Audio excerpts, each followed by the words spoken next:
Oliveira, seu repórter internacional do seu Jornal do Comércio. E nós vamos conversar hoje com o cientista político, cônsul de Malta, um dos nomes que eu conheço que tem mais conhecimento sobre política internacional. Vamos falar com Thales Castro sobre a série que nós estamos colocando no ar a partir deste domingo, sobre a China. No primeiro dia nós vamos tratar sobre a China no mundo, no segundo a América Latina e no terceiro a China e Brasil e também aqui em Pernambuco. Thales, muito obrigado. Eu que agradeço o convite, para mim é uma satisfação estar aqui no JC e agradeço a generosidade também, isso é muito importante. Nada. Thales, primeiramente, a China vem aí galgando a passos largos, chegar então até ultrapassar a posição dos Estados Unidos como maior potência do mundo. Está perto disso acontecer? Tá, as estimativas indicam, pelo menos os estudos indicam que, na verdade, a economia chinesa, que hoje está na casa de 12 trilhões de dólares, enquanto que a americana está na casa de 16,5, quase 17 trilhões de dólares, deve ultrapassar a cifra da maior economia do mundo, que é a norte-americana, até o final dessa década. A dúvida é se será em 19, 18, mas eu acredito que até o final dessa década é uma perspectiva histórica mais confiável para essa ultrapassagem. A China possui 1 bilhão 350 milhões de habitantes e aí, portanto, você tem uma massa populacional que ainda pode fazer com que esse produto interno bruto chinês se catapulte e, naturalmente, ultrapasse a maior economia até então, que é a norte-americana. Thales, economia é um ponto. O que é que compõe mais uma grande potência mundial? Uma grande potência mundial, ela na verdade faz uma articulação entre aquilo que nós chamamos de soft power, não é, que é o poder suave, é o poder de conquistar corações e mentes no mundo todo, ou seja, as populações do mundo entenderem que aquele país produz, influencia o imaginário internacional, produz, influencia no campo da cultura, no campo da música, no campo aí dos costumes e também da língua, né? Quando um país atinge um patamar hegemônico, a sua língua nacional se torna a língua do comércio internacional, se torna a língua franca dos negócios internacionais. Portanto, eu acho que esse é uma primeira articulação, a articulação de influência de corações e mentes e de capacidade de mobilizar grandes populações do mundo. A segunda articulação de uma grande potência se dá no plano do que nós chamamos de hard power, que é o poder duro, o poder, digamos assim, incisivo, o poder que reúne, digamos assim, o capital político, o capital militar, digamos assim, a capilaridade de mobilização militar e política de um Estado no mundo todo. E a China já tem esse âmbito do hard power. A China é membro permanente do Conselho de Segurança da ONU desde 1971. A China, portanto, tem um veto nesse conselho, que é o órgão máximo das Nações Unidas. A China tem, acho que o quarto ou quinto, a depender da estatística, maior exército do mundo. Estamos falando de mais de 2 milhões de homens em pronto emprego, de primeira linha.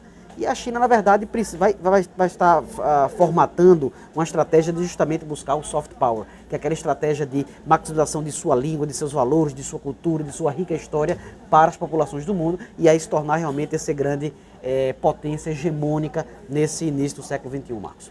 Essa questão militar é uma tensão muito forte ali na questão do Mar do Sul, da China. Na sua visão, de fato, a gente vai ter algum tipo de conflito naquela região ou não? Eu acredito que não. Eu acho que há uma demonstração de musculatura. Demonstrações de musculatura, na verdade, são relativamente comuns e são recorrentes na história das relações internacionais.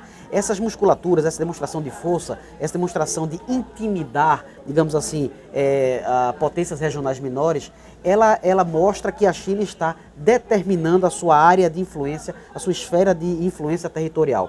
Não acredito que a China possa entrar, pelo menos nessa década agora, nesses 5 anos que restam dessa década, num tipo de conflito armamentista, num conflito militar com, digamos, Japão, que está um pouco mais acima, Coreia do Sul, que naquela região extremamente delicada da península, né, a península das duas Coreias, nem tão pouco as Filipinas, ou muito menos ali a região do Sudeste Asiático, como Vietnã, Camboja, Laos. Mas especificamente Filipinas, acho que não chega a esse ponto.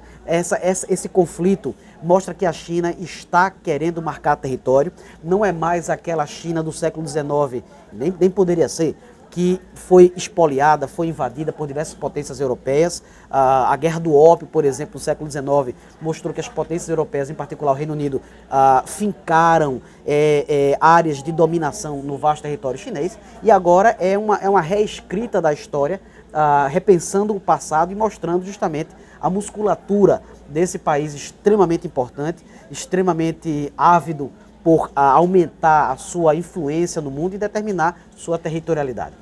Ali saindo do âmbito global, trazendo para cá, para a América Latina, América do Sul, vamos focar em um tema que você gosta muito de falar, que eu sei, que é o Mercosul. Pois não. Essa ascensão da China aqui na América Latina, aqui mais precisamente no Mercosul, de alguma forma desestabiliza um bloco que já é tão desestabilizado por natureza? Eu acho que não desestabiliza diretamente, mesmo porque o Mercosul já está num processo natural, autofágico, digamos assim, de crise de identidade. Eu acho que o Mercosul vive um processo extremamente delicado, que não é de hoje, com a expulsão do Paraguai lá em 2012, com aquela crise lá do presidente Fernando Lugo, onde houve um processo de impeachment e o Paraguai se tornou, digamos assim, temporariamente excluído do Mercosul por quase 1 ano e meio. Então, a partir desse momento, eu acho que o Mercosul, ele feriu os seus mais importantes fundamentos, que é o da integração, da cooperação, da harmonia entre os, até então, 4 Estados-membros. Hoje são 5, com a entrada da Venezuela nessa brecha, justamente com o processo de impeachment do presidente Lugo lá em junho de 2012. Então, eu acho que o Mercosul já está num processo interno de desestabilização e de autofagia. A China, ela não diretamente seria uma variável nesse jogo. Eu acho que a China, digamos assim, contribui para uma aceleração dessa desestabilização. E aí essa contribuição se dá na perspectiva de que o Mercosul ainda passa por esse momento de não enxergar um horizonte longínquo de viabilidade. A grande amarra do Mercosul, que nós visualizamos, é o fato que o Mercosul, para a negociação de qualquer outro acordo de liberalização comercial, ele precisa da anuência dos 5 países membros. Portanto, isso é uma bola de ferro amarrada, digamos assim, para aquele país que quer uma dinamicidade maior no campo comercial. Por exemplo, o Brasil, a presidente Dilma esteve há um pouco mais de 1 semana e meia, 2 semanas em Bruxelas, na cúpula da CELAC, União Europeia, e ela tinha o desejo de formar uma área de maior cooperação econômica, de maior liberalização econômica com a União Europeia. Isso foi impedido pelo fato de que os outros países precisam simultaneamente concordar. Então isso atrasa, isso é um entrave, isso é uma lentidão no processo negocial mais ágil. E a China, observando cautelosamente esse fenômeno, fica justamente na espreita de um processo natural de crise de identidade, eu diria de enfraquecimento do bloco mercosulino. Você falou agora da questão do Brasil, a China, o primeiro-ministro chinês veio aqui em maio, assinou 35 acordos, na ordem de 53 bilhões de dólares. Isso. Aqui em Pernambuco, os chineses acabaram de abrir uma nova sala Confúcio na Universidade Católica de Pernambuco, onde o senhor trabalha. E um consulado chinês vai ser aberto aqui também, está em processo ainda de fato, formalização. Né, E devo salientar que é consulado geral. Né? Portanto, é a mais alta hierarquia. Portanto, isso é muito importante também, não é só um consulado, mas um consulado geral aqui em Recife. Thales, por que Pernambuco?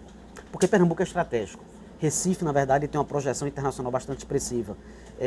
A Recife, a nossa capital, ela é a cidade com a maior rede consular do Norte-Nordeste do Brasil. Então, nós temos aqui consulados de carreira, consulados gerais de grandes economias do mundo, não só a chinesa, que é a segunda maior, mas também da Alemanha, da França, da Itália, dos Estados Unidos. Os Estados Unidos, por exemplo, só possuem 3 consulados gerais no Brasil: São Paulo, Rio e Recife. E devo dizer mais, o consulado de Recife, ele está nesse ano aí, 2015, celebrando 200 anos de existência. Portanto, é um dos mais antigos consulados dos Estados Unidos no mundo.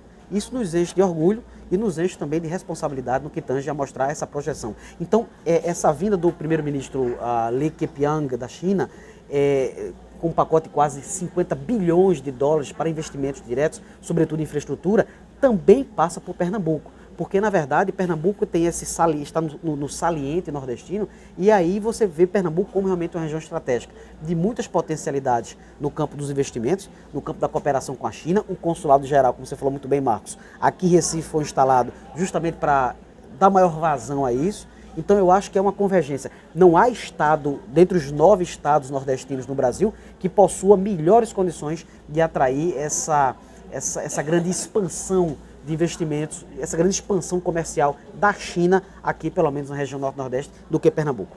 Perfeito. Thales, muito obrigado pela sua participação. Eu que agradeço a gentileza, estamos sempre à disposição do JC. Perfeito. A série, repetindo, vai ao ar tanto no JC Online como também no impresso a partir deste domingo. A gente vai tratar sobre a questão do mundo, a China no mundo. Na segunda-feira a gente fala sobre a China na América Latina. E no terceiro dia, na terça-feira, nós vamos falar sobre a China no Brasil e também aqui em Pernambuco. Muito obrigado. Muito obrigado.